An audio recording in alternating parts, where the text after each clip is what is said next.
문갑식의 진짜 TV입니다. 오늘은 월간조선에서 특종을 제일 많이 하는 최우석 기자가 나왔습니다. 최 기자 지난번에 어떤 분이 핑크보이라는 별명 붙여진 거 봤어요? 예, 봤습니다. 근데 오늘 왜 핑크빛 안 입고? 그러니까 너무 좋은 별명이라 핑크색 입으면 정말 그래서 오늘은 핑크색이랑 반대인 색깔을 좀 한번 입어봤습니다. 예. 오늘은 예고해드린 대로 특종성 기사를 하나 여러분께 말씀드릴까 합니다. 박근혜 전 대통령의 이른바 문고리 3인방이라고 있었죠. 정호성 전 청와대 비서관, 또 안봉근 비서관. 예, 맞습니다. 이 무슨 뭐 하나 또 있었잖아요. 이재만 전 비서관입니다. 예. 저는 그 기자 생활을 30년 넘게 하다 보니까 사람 얼굴을 보면 좀 저 사람 성품이 어떤가 대충 짐작을 하는데, 이재만이하고 안봉근이나 생긴 대로 참 미안합니다만 박근혜 전 대통령과의 의리를 헌신짝처럼 내팽개쳤는데, 정호선 전 청와대 비서관이 요새 주위 사람들에게 뭐 극단적인 선택을 할 것 같다는 이렇게 그런 연상을 시키는 이야기를 했다고 하는데 그게 무슨 소리인가요? 이걸 차근차근 좀 설명을 해드리면 최근에 한 언론에 과거 최순실 국정농단 수사 자료의 일부인 녹취록, 즉 박근혜 전 대통령과 최순실 그리고 정호성 전 비서관이 대통령 취임 전에 취임사를 논의하는 그 녹취록이 공개가 됐습니다. 근데 그 녹취록이 공개가 되면서 정호성 전 비서관은 본인이 녹취한 거거든요. 그 녹취 때문에 또 박근혜 전 대통령이 피해가 가고 그 녹취록이 공개된 다음에 여론이 역시 박근혜 전 대통령은 최순실의 허수아비였다 이런 여론이 들끓고 하니까 굉장히 가슴이 아픈 거죠. 본인은 또 그런 일로 또 형을 다 살고 나왔습니다. 만기 출소를 했기 때문에 이미 지나간 일인데 왜 갑자기 이게 나왔나. 그래서 어떻게 나왔습니까? 그게 사실은. 요게 이제 우선 공개된 정호성 녹취 파일이 무엇인지부터 한번 자세히 설명을 드리겠습니다. 2016년 10월 24일이죠. JTBC가 최순실 소유로 보이는 태블릿 PC에 박근혜 전 대통령의 연설문 등이 있었고 최순실 씨가 이를 수정한 것 같다고 보도를 했습니다. 그 이후에 국장님께서도 잘 알겠지만 난리가 났죠. 난리가 났고 여론이 아주 들끓었습니다.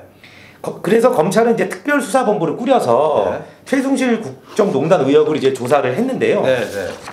이제 그 과정에서 10월 29일입니다. 2016년 10월 29일 날 정호성 전 비서관 자택을 압수수색하는 과정에서 그가 쓰던 핸드폰 4대를 입수를 했습니다. 4대가 나왔어요? 예, 4대가 나왔습니다. 이제 2대는 이제 2G 포드폰이라 그러죠. 옛날에 이렇게 쓰는 거고, 이제 2대는 스마트폰인데 이제 제가 이제 박근혜 청와대 핵심 관계자들을 이제 취재를 해본 결과 그 2G 폰은 대선 이후에 사용한 거고 소위 말해서 스마트폰은 대선 전에 사용하던 것이라고 합니다.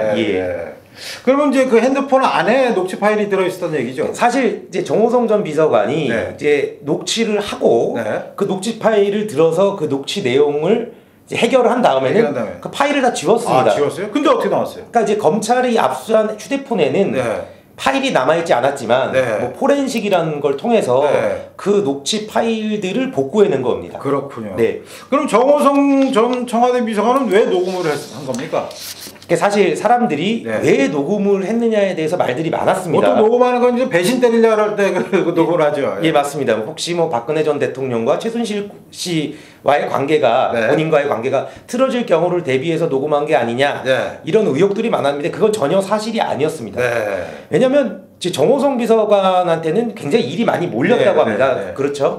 일이 많이 몰리고 이제 박근혜 전 대통령께서 이제 전화로 지시하는 경우도 있었고요. 그렇군요.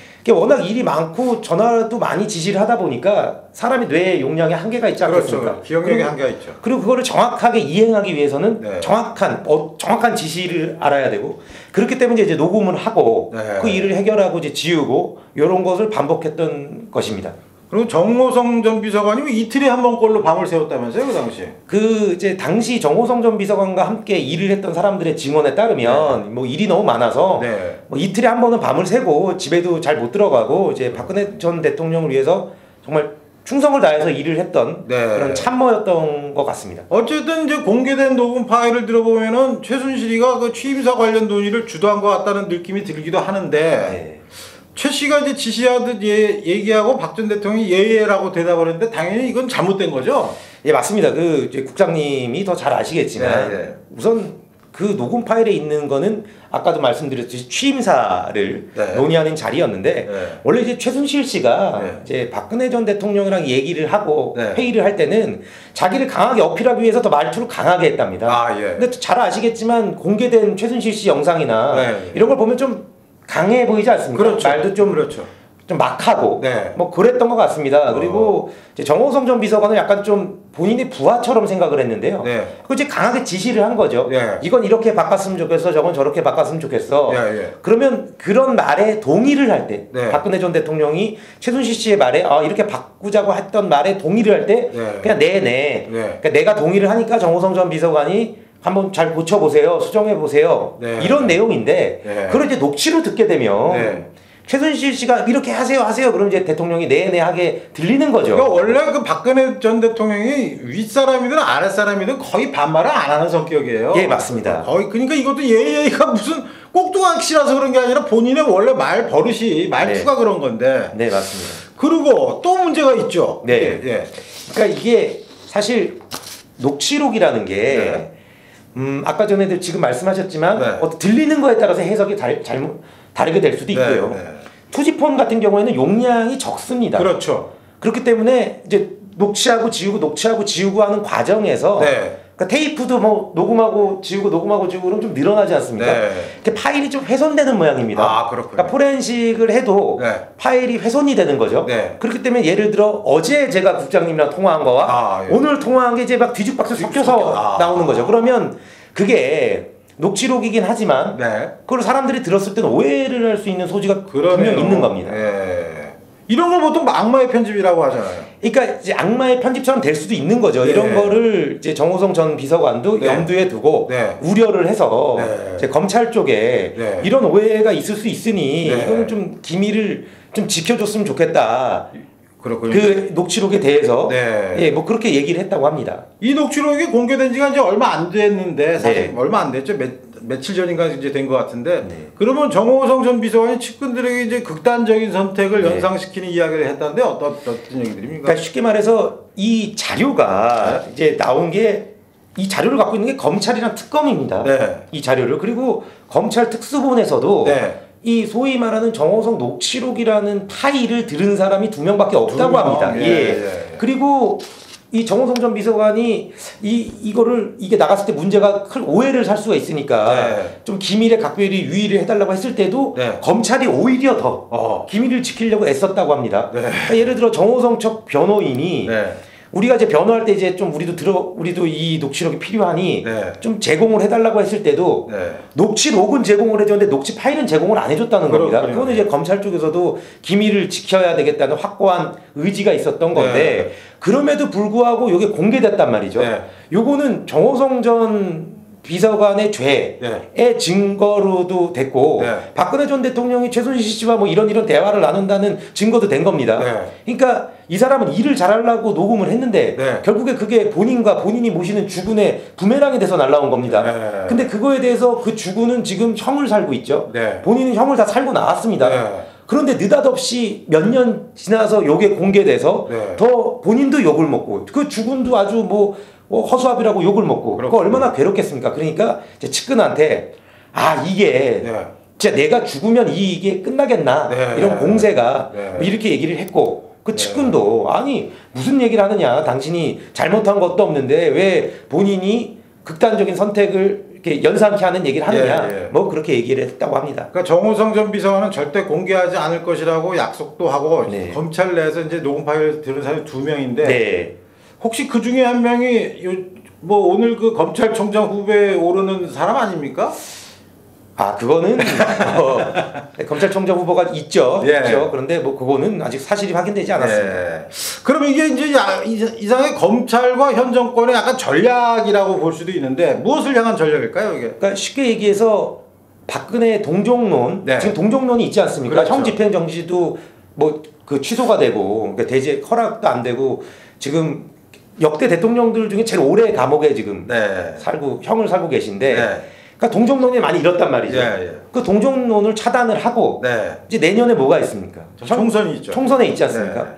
현 정부는 총선이 굉장히 중요합니다. 총선에서 혹시 패배할 경우에 문재인 대통령의 레임덕이 곧바로 오게 될 것이고 그렇죠. 레임덕이 오게 되면 차기 대선도 장담할 수 없습니다. 그렇죠. 차기 대선에서 실패하게 되면 본인들 정부 여당이 지금까지 해왔던 적폐청산 대상이 본인들이 될 수 있을 가능성이 높습니다. 그렇군요. 이번 총선은 어느 때보다 중요하기 때문에 이번 이런 전략적인 소위 말해서 검찰 수사 기록을 흘려서 여론을 본인들에게 유리하게 만들려고 한다라는 설이 여의도에 아주 많이 돌고 있는 것입니다. 그 일각에서는 그 여권 실세 한 명에게 A라는 뭐 특정하지 않겠지만 여권 실세에게 검찰하고 법조계가 줄을 서기 위해서 뭐 자료를 통째로 넘겼다 뭐 이런 소문도 있다면서요. 그러니까 쉽게 말해서 지금 정치권에서 도는 소문을 자세하게 얘기를 해보면 지금 여권의 실세죠. 아무래도 이제 법조과 관련된 여권 실세에게 사실 이제 좀 이제 검찰 쪽과 특검 쪽과 그런 소위 말하는 법조계가 줄을 서서 그러니까 이 자료를 가질 수 있는 그런 조직 그런 쪽에서 이제 줄을 서서 여권 실세면 조국이 아닌가? 그건 아닙니다. 아니에요. 근데 만일 검찰이나 특검이 자료를 흘렸다면은 이건 공무상 비밀 누설 아닌가요? 그러니까 쉽게 말해서 제가 이제 법조인이 아니기 때문에 공무상 비밀 누설이다 이렇게 딱 집어서 얘기를 할 수 없지만 최근에 영부인인 김종숙 여사의 친구 손혜원 무소속 의원이 최근 TV조선과 검찰을 공무상 비밀 누설로 고소를 했습니다. 그렇군요. 그게 뭐냐면 1947년 말에 북한의 대남 공작성을 타고 월북해 밀명을 받았다. 본인의 부친이 그런 내용이 적힌 국가보훈처 공적 자료를 TV조선이 입수해 보도하니까 이거는 공무상 비밀 누설 명예훼손 등이다 라고 이제 고소 고발을 한 겁니다. 이런 걸 봤을 때 여기에 대입해 봤을 때는 정호성의 녹취 파일도 맞는 것 그렇게 볼 수 있는 것이죠.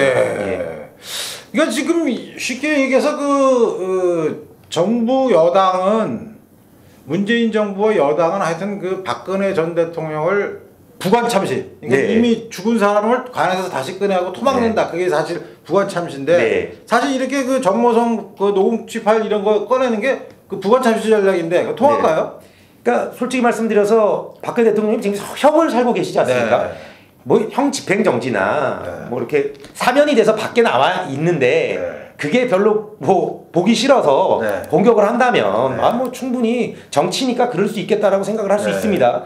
근데 지금 형을 살고 있는 사람한테 다시 한번 그 죄를 또 묻고 게다가 이 녹취록이 실제 박근혜 전 대통령이 최순실한테 꼭두각시처럼 행동했다라는 것도 아닌데 그걸 뭐 그런 식으로 여론을 몰고 가는 건 사실 이제 문제가 있을 수 있는 것이고요. 지금 이 선택은 이거에 대한 이거에 대한 판단은 아마 국민들께서 이번 돌아오는 총선에서 선택을 하지 않으실까 그렇게 생각이 됩니다. 저는 정호성 전 비서관 같은 경우는 사실 억울한 부분이 상당히 많다는 생각이 들고 그래서 본인은 진짜 그 자기가 모시던 박근혜 전 대통령에게 자기가 이제 열심히 충성을 다해서 열심히 일한 게 오히려 이렇게 득보다는 실이 되는 것 때문에 이제 괴로운 나머지 극단적인 선택을 할지도 모른다 이제 이런 얘기가 나도는 게 상당히 안타까운데 뭐 이거하고 좀 관계없는 얘기지만 저는 사실은 그 노무현 전 대통령이 이제 그 스스로 목숨을 끊은 부분에 대해서 저는 굉장히 그거에 대해서 부정적인 생각을 갖고 있습니다. 왜냐하면은 그분이 사실 뭐 검찰이나 무슨 정치적 탄압을 받았다고 생각하면은 또 그럴 수도 있지만 그 대통령이라는 직을 가졌던 분은 쉽게 얘기해서 국군의 총사령관을 지낸 사람인데 그거는 자기가 죽고 싶어도 죽으면 안 되는 상황이라고 저는 생각해요. 왜냐하면 그 직을 지녔던 사람은 그럼 만일에 북한하고 싸우다가 우리나라가 진짜 6.25 때처럼 밀리면 그냥 국군 총사령관이 자살해버립니까? 저는 사실 이제 그런 것 때문에 스스로 목숨을 끊는 거나 뭐 이렇게 그 자해행위를 한다든가 이런 거에 대해서는 부정적인데 이 얘기가 나온 김에 사실 저희가 이제 그동안 밝혔던 부분도 있고 밝히지 않았던 부분도 있는데 여기 있는 최우석 기자하고 제가 JTBC 태블릿 PC에 대해서는 네. 우리나라에서 제일 많이 할 거예요. 그리고 기사도 많이 썼고 많이 썼죠 우리 때. 예, 뭐 편장 그 국장님께서 이제 편장으로 계실 네. 때 뭐 진짜 많이 썼죠. 기사를 좀 많이 썼습니다. 뭐 제가 잘 안다는 건 아니고 네. 뭐 국장님이 제일 잘 하시는데. 아니 뭐 우리 최우석 씨가 거의 다 그 특종을 가져오고 저는 이제 그 갖고 이제 서로 기사를 써갖고 연결해서 말이 되게 이제 붙이는 역할을 하고 사실 이제 변희재 씨가 그 문제 때문에 이제 그 네. 감옥에 다녀오기도 했지만 변희재 씨가 낸 그 책의 상당 부분이 사실 저희 월간조선에서 썼던 부분을 인용을 한 건데요. 저는 단언하고 말씀드릴 수가 있는 게 그 JTBC는 그 태블릿 PC를 입수하는 과정부터 거짓말을 했습니다. 그래서 누가 갖다 줬는지를 저는 알고 있어요. 우리 최 기자도 알고 있고. 그런데 그 사람의 실명을 공개하는 순간 어떤 사태가 생기냐면 저는 이 회사를 떠날 각오를 해야 저 사실은 그 이름을 밝힐 수가 있어요. 그래서 그리고 왜 그러냐 하면은 그 실명을 밝히는 순간 그 사람이 그 이후에 했던 행적들이 딱 그거랑 맞아떨어지면서 우리나라의 정관, 재계, 언론계에 얽힌 거대한 복선이 다 드러납니다. 그래서 제가 사실은 그 자료를 갖고 있으면서도 쉽사리 공개를 못하는 이유가 최 기자는 알아요. 저랑 워낙 같이 이제 그 이야기를 많이 해서 그래서 그런데 하여튼 그 정도만 하시면 여러분들이 이게 어떤 상태로 잘못된 전략이구나. 사실 그때 JTBC 태블릿 때문에 그게 사실 탄핵의 결정타였죠. 탄핵의 결정타였습니다. 네. 뭐 지금 박근혜 청와대 관계자들 얘기 만나보면 뭐 네. 그걸 결정타라 그러고 그거에 대해서 대응을 잘못한 게 대응을 진짜 잘못한 게 이런 사태까지 오게 됐다 이렇게 막 후회를 하는 사람들이 많습니다. 솔직히 말해서 그 변희재 씨는 그 1년간 실형을 살다가 나왔죠. 네. 이게 뭐 한 가지만 말씀드리자면 제가 이제 당시 이제 국가수 자료로 국가수의 디지털 포렌식 한 거예요. 네, 포렌식 자료로 기사를 쓴 게 가장 중요한 문구가 저는 이게 참 남습니다. 최순실 소유로 볼 수도 있지만 아닐 수도 있다. 네. 예. 근데 저희는 최순실 소유가 아닐 수도 있다는 데에 초점을 맞춘 거고 JTBC는 최순실 거일 수 있다는 데에 초점을 맞춘 거죠. 결국에 언젠가는 진실이 드러나지 않겠습니다. 저희가 그 당시에 쓴 그 JTBC 태블릿 PC는 거의 책 한 권 분량이 넘을 거예요. 그럼요. 예. 한 두세 권 될 것 같은데 내 생각에. 예, 뭐 국장님께서 밤을 많이 새시면서 어마어마하게 썼으니까. 그런데 우리나라가 지금 창시적인 나라가 아니죠. 전 우리나라가 지금 완전히 뭔가에 돌아버린 나라로 생각되는데 갑자기 최 기자 보니까 막 말이 더 하고 싶어요. 네. 한 가지만 얘기하면 얼마 전에 돌아가신 그 이효 씨 있잖아요. 김대중 대통령 부인. 아니 북한에서 온 조화를 반영구 보존 무슨 이효 레닌 스탈린 김일성 김정일이 저 유해는 내가 그 뭐 동결 건조 건조는 아니지 그 저기 영구 보존한다는 소리 조화가 뭐라고 그걸 반영구 보존하면 그 반영구 보존비는 누가 되는 겁니까? 나 그것도 진짜 궁금하더라고. 예. 아우 진짜 아니 무슨 조화를 반영구 이게 상식적인 나라입니까? 여러분이 생각하시죠? 갑자기 또 스트레스가 받기 시작하네. 자, 오늘은 제가 예고해드린 대로 연이어서 여러분들께서 진짜 흥미를 가지실 만한 특종을 몇 개가 될지 모르겠지만 마음껏 쏟아내겠습니다. 문갑식의 진짜 TV는 기존의 신문이나 방송에서 볼 수 없었던 특종과 뉴스 뒤에 가려진 진짜 뉴스 그리고 그것을 바라보는 새로운 시각을 여러분께 전달해 드립니다. 오늘 아침에 딱 27,000명 넘으니까 기분이 좋고 좀 기분이 없대네.